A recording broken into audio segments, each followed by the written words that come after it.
రోజు ఆలు గోకరకాయ కర్రీ అయితే చేస్తున్నాను. నేను ఎన్ని వీడియోలు పోస్ట్ చేస్తున్నాను కానీ నాకైతే రీచ్ అయితే వస్తలేదు.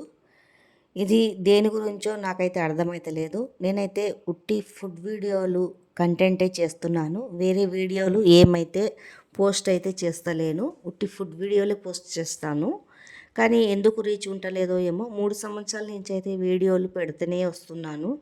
కానీ లాంగ్ వీడియోకు రీచ్ లేదు, షార్ట్ వీడియోకు రీచ్ లేదు. అంటే జనాలకి వంట కంటెంట్ నచ్చలేదేమో. మీకు ఎలా కంటెంట్ నచ్చుతుందో కామెంట్ అయితే చెయ్యండి. అలా కంటెంట్ అయితే పెడతాను. కానీ నా కంటెంట్లో లాంగ్ వీడియోలు మొత్తంకి ఇప్పుడైతే రీచ్ అయితే తగ్గిపోయింది. ఏ వీడియోకి అయితే రీచ్ లేదు, లాంగ్ వీడియోలకి షార్ట్ వీడియోలకి.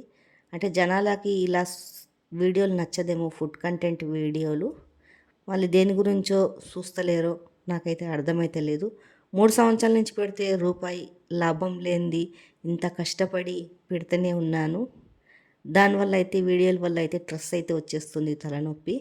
ఇన్ని సంవత్సరాల నుంచి బాధపడుతున్నాను, వీడియోలు కష్టపడి పెడుతున్నాను. ఒక్క వీడియో షూట్ చేయాలంటే దాన్ని షూట్ చేసి ఎడిట్ చేసి వాయిస్ ఓవర్ ఇచ్చి అప్లోడ్ చేయాలంటే దానికే 2 గంటలు పడుతుంది ఒక్క వీడియోకి. ఇంత కష్టపడుతుంటే ఏం లాభం అయితే రూపాయి అయితే లేదు.